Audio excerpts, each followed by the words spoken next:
Thanks for downloading another segment from the Best of the Classic Metal Show. The Classic Metal Show is heard live on Saturdays from 9 p.m. to 3 a.m. Eastern, exclusively at www.theclassicmetalshow.com.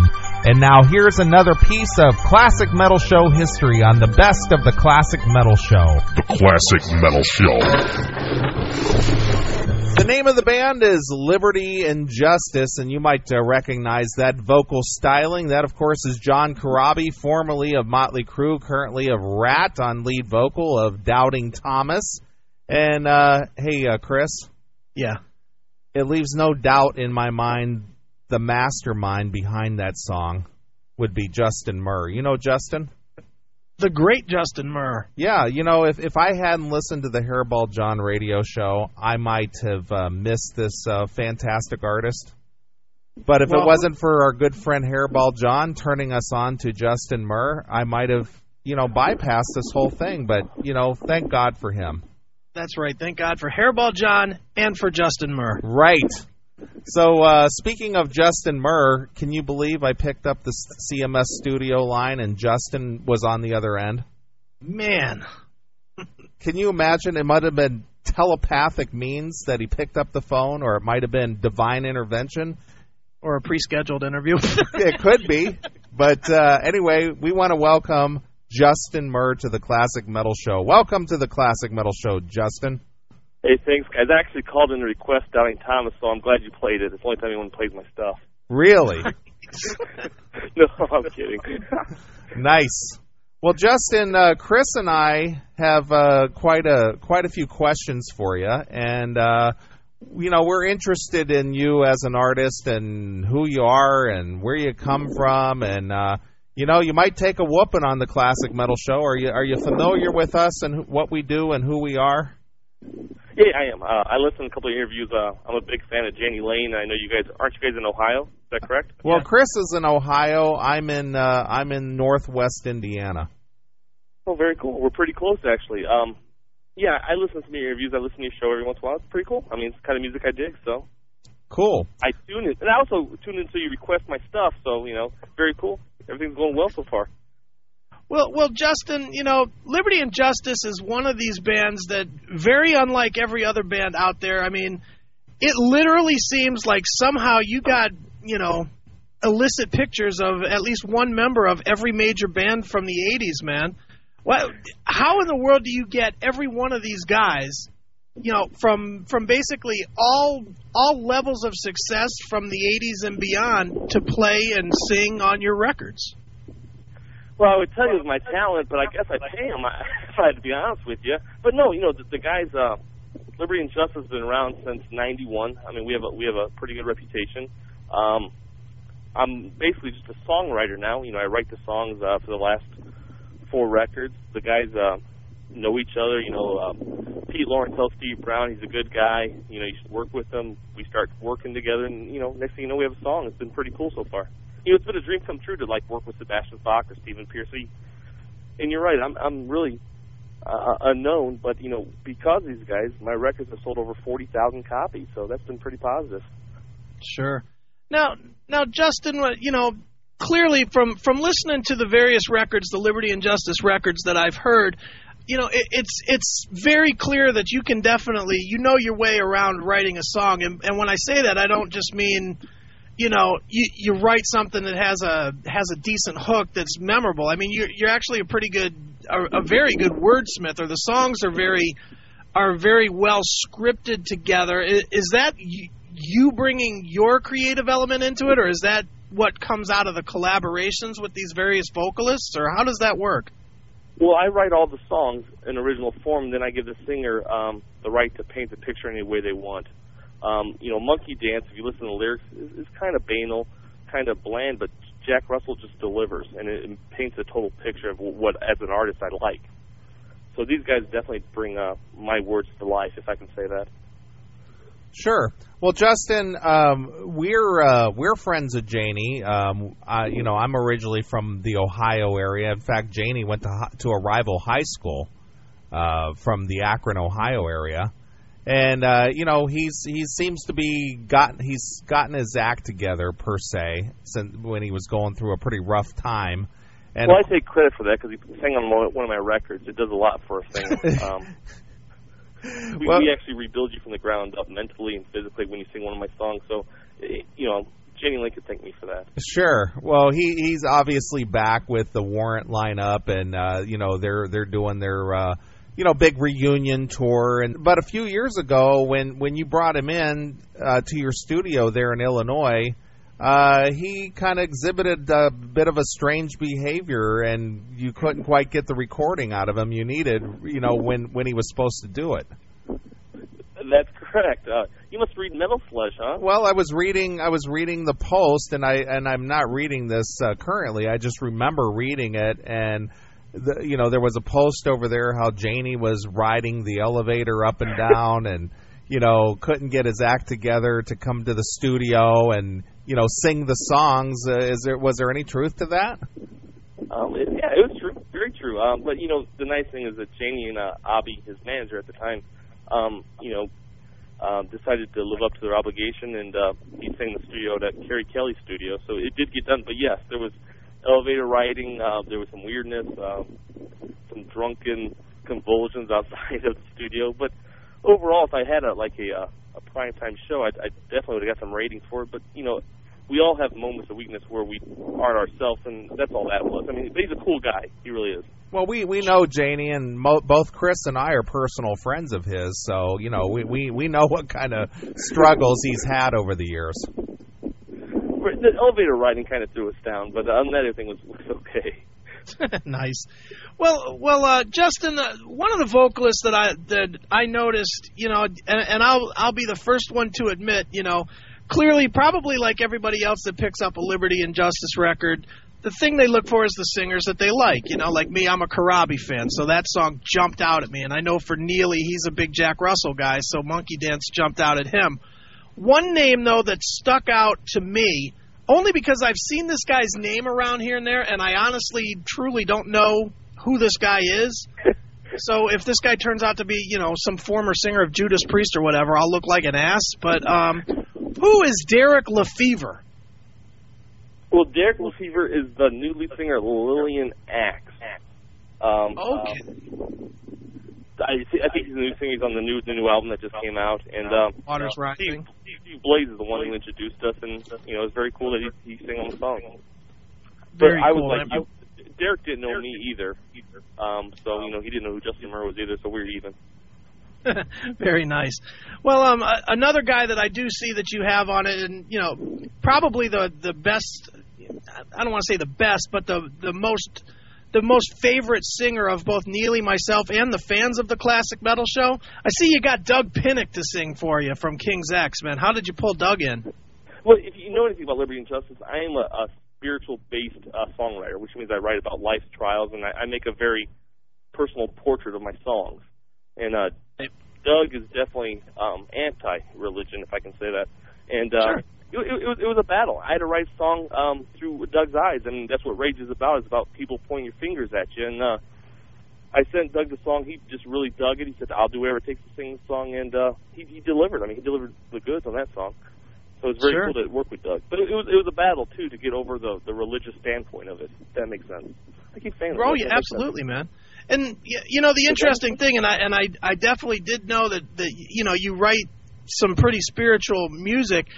The interesting thing to me is that while you do that, you work with some people that clearly are as well known for their decadence as for far beyond what would be considered quote unquote good Christian lifestyle.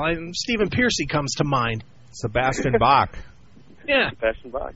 Or Justin Murr. I mean, we're all guilty of being a hypocrite at one time or another, correct? I mean, we all, whatever we believe in, we never stand up to the point of other people, but, I do the best I can. And, my stuff isn't very preachy. I hope you get that out of it, at least.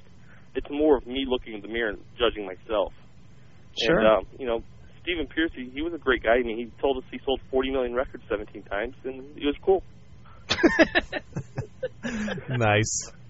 Well, Steven is a frequent guest on the Classic Metal Show. He really likes us, and for whatever reason, he opens up to us when he gets on an interview and tells us stuff that I don't believe he really tells many other people. So, tell him I said hi, and the gas stations still in Illinois sell those wolf T-shirts with the Confederate flag behind it. He loves those stuff. Oh, cool. Very cool. Well, Justin, we touched on this early in the interview about getting these guys. Are you well off financially to where you can just pay these guys to come in and do this kind of thing, or what? No, I own my own business, but music's a love of mine, and so far, Liberty and Justice as a business, I own another business besides this, but it's done pretty well for me. I'm an independent, so if you do the math, I sold 40,000 CDs and some odd number iTunes songs. Take that times $10 a CD. We do okay here at Liberty and Justice Incorporated. Sure, and why Liberty and Justice? Where did that come from? Well, back in the day, back in 1991 when we started this band, I was just out of high school.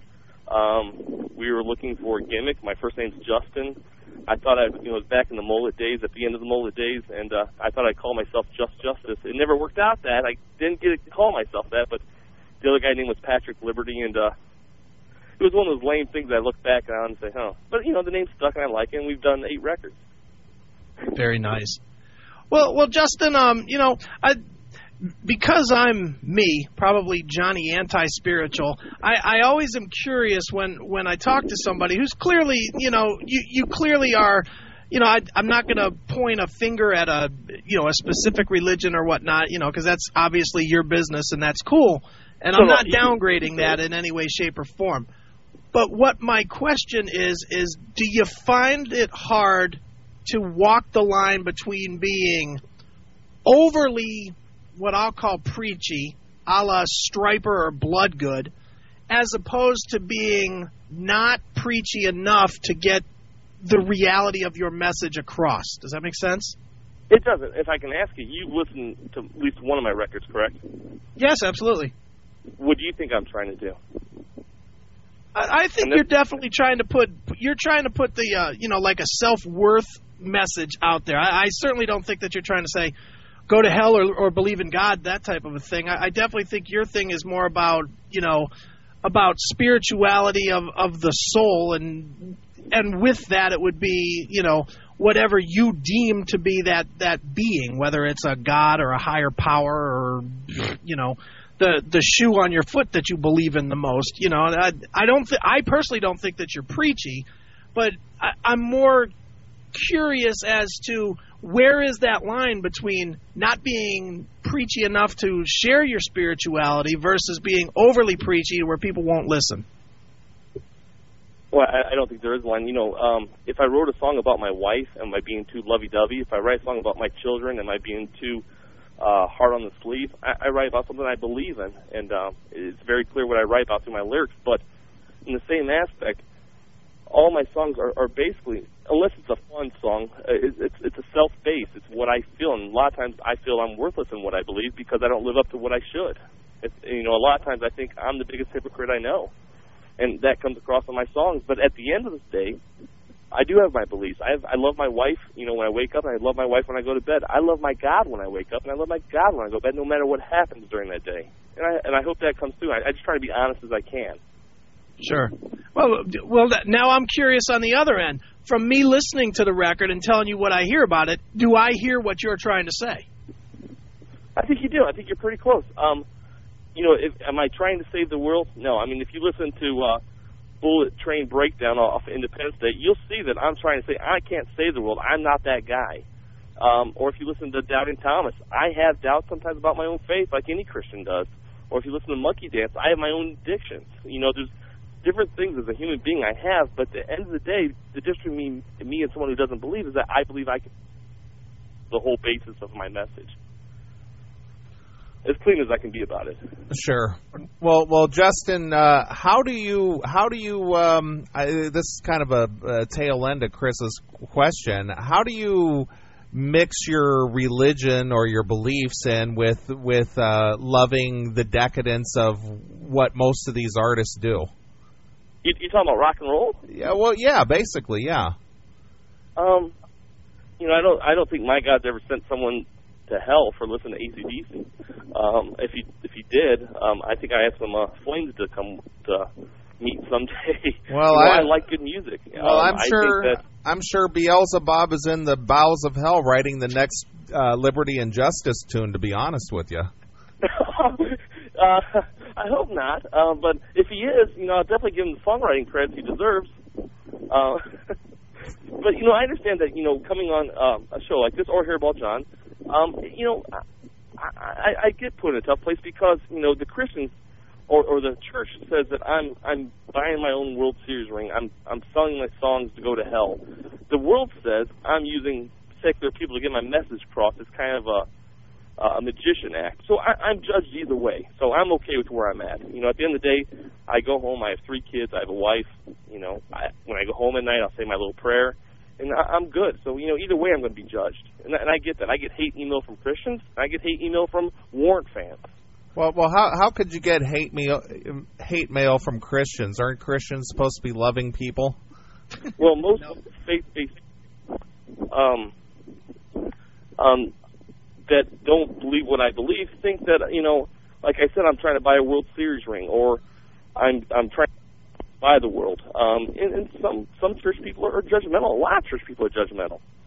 And I'm not one of those people. My faith is my faith. I'll share it the best I can without condemning you or making you feel less than me, because you're not. You're the same as me. And that's as honest as I can be about my religion. It would be true. Do I think I'm perfect? Heck no. Yeah, I was thinking the same thing. It's because of Beelzebub, isn't it? The right. Songwriting credit. I ripped something off from him. Right. Or the Jenny Lane elevator story. Dude, why is it that and especially and I see it all the time with the heavier stuff, and by the heavier stuff I don't only mean what you're doing, but I mean even the heavier stuff, like a band like Mortification, the death metal, the Christian death metal band that's been around for 20 years. Why is it that trying to appeal to a market that listens to that kind of music or this kind of music with an uplifting message automatically makes you shit for both sides? Christians hate it. Rock guys seem to hate it. It never seems like, I don't know how to put this, but I'll put it this way. You take a crap band like Tora Tora that was just garbage, but they can get praise for singing about their stupid shoes. Meanwhile, you come to the table with a message, and everybody has an opinion because you're putting what is clearly your own personal belief into a song. Well, the problem is no one cared about liberty and justice 6 to 7 years ago. It's when I started bringing famous singers to the table, and then you started buying my records at the Walmarts or overseas, and we started selling some product. At that point, people say I sold out one way or another, like you just said. But the nice thing about what I'm doing, if you ever Google me or look up Liberty and Justice on the internet, in the last 3 years, from Soundtrack of a Soul to the best of, the reviews from secular, which is mainstream like you guys, to Christian, have been positive. I've been told I was a pretty decent songwriter, and I appreciate that. My songs have overcome what I believe, and they said they're just a good song. It doesn't matter what I write about, a song's a song. Would you agree with that at least? Oh, yeah, absolutely. Absolutely. But that being said, dude, most Christian rock sucks. I mean, Jackie Velasquez, Michael W. Smith, Petra. It's a tough listen, man. Petra. But, I don't know if you know who Jamie Rowe is, but I dig Guardian. That guy's voice is killer. Well, he's actually performed for us at a classic metal show night out. Oh, he's a good friend of mine. He's a great guy, and I like that. I like the big hook. I like the big choruses. I like the intimacy of a song that brings you in, and it doesn't matter what they sing about. A good song's a good song. Right. And I think I write good songs. When Tony Harnell tells me from TNT, I'm a Buddhist, but I'm singing your song because I dug it. I didn't understand what you're talking about, but I dug it, and that's pretty cool for me. Right. Definitely, man.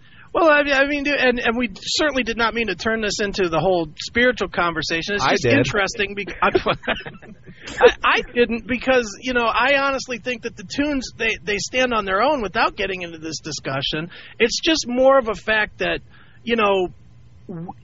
I'll put it in a totally different light for you, Justin, and then you can tell me if you get where I'm coming from.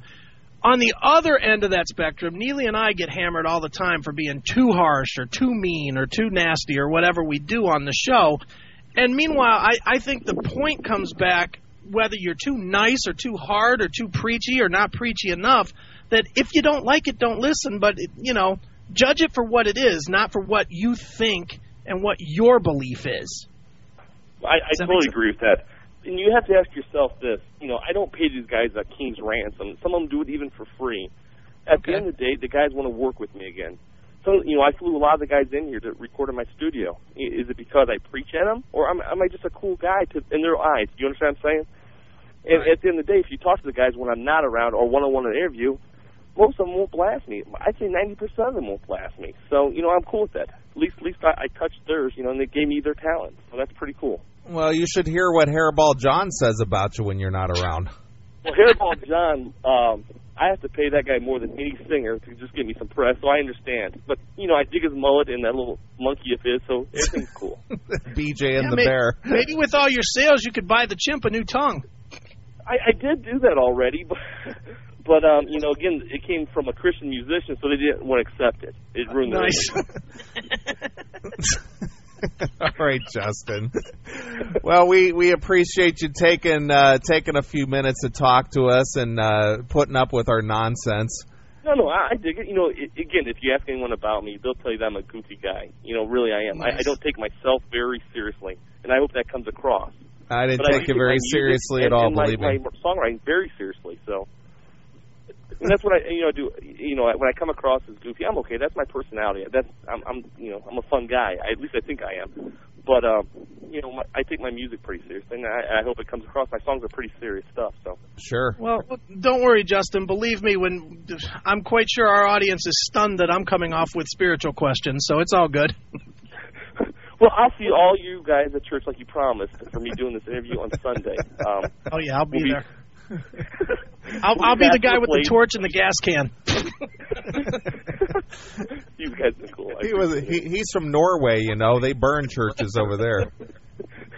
Well, that's cool, Yeah, they call me Dimmu on the side. That's cool. Tell Lonnie Logan I said hi when you go over there, by the way. All right. Well, he's in Switzerland. Oh, it is Switzerland. I apologize, yeah. Yeah, hey, you're talking to metal experts here. Right. Well, Justin, where can people find out about Liberty and Justice? They can go to our MySpace page, which is Liberty and Justice 2 at the end of MySpace.com, or they can go to our website, Liberty, the letter N, because we try to be like Guns N' Roses, but it's libertyinjustice.net. Or if they, we have the best of CD that just came out March 28th on Versailles Records. It's everywhere across North America. It's doing really well. They can check that out, and that has the last 4 records on that. Excellent. All right. Well, it sounds like a good time. So go over there and visit Justin. He's been a good sport about dealing with us here on the Classic Metal Show. And, we'll be looking forward to writing that new forward of the next Liberty and Justice release, So we're writing it right now. I won't tell you who we got, but we got some bigger names than what we have on the last records. And it's going to be huge. Steve Brown of Trickster's producing it. So, it's going to be kind of cool. Yeah, we know Steve. We know all those guys. Very cool. They love it. You're in Liberty and Justice, Bill. Yeah, they love the Classic Metal Show. They told me that. In fact, they said that I had to talk to you guys around. I wouldn't be surprised if they actually said that, but lying is a sin, so watch yourself there, Justin. Well, I'm just repeating. I'm just doing hearsay, which is also a sin, but, who cares? I'll ask again. All right, Justin. Well, before we let you go, we have to ask you the traditional Classic Metal Show question, which was actually developed for another Christian rock guy by the name of Michael Sweet. Okay, very cool. And this question has lasted the Classic Metal Show for over 4 years. We've asked over 250 well-known musicians this question. And here it is. How has Lemmy from Motorhead influenced your career? Well, he taught me to get plastic surgery to get that big mole off my face. So it's been very, very helpful. Okay. All right, Justin. Well, we appreciate you taking the time. Go visit Justin over at his website, which is libertyandjustice.com, yes? .net. .net. And go pick up the new Best of Liberty and Justice, which is called what, Justin? We're kind of cheesy. It's Liberty and Justice for all, the best of L&J. There you go. All right, well, as a tradition here, Justin, we always let the artist pick a departing song and maybe tell us a story about it. Well, I'll pick Stephen Piercy because we talked about him, Killer Grin. When he came to Peoria, we went to a gas station, a little 7-Eleven. They were selling T-shirts with the wolf on it and the Confederate flag in the background. He says, I love this crap, and he bought 2 of them. And I was like, my gosh, you're buying that stuff? He goes, I love this wolf shirt. And he carried on about the wolf shirt about for 25 minutes. So that's my story for you. Excellent. All right. Well, go pick up the Best of Liberty and Justice today. And what is this song, Justin? It's Killer Grin. Exclusively here on your Classic Metal Show. Thanks for checking out the Best of the Classic Metal Show. You can tune into the Classic Metal Show live every Saturday night from 9 p.m. to 3 a.m. Eastern, exclusively at www.theclassicmetalshow.com.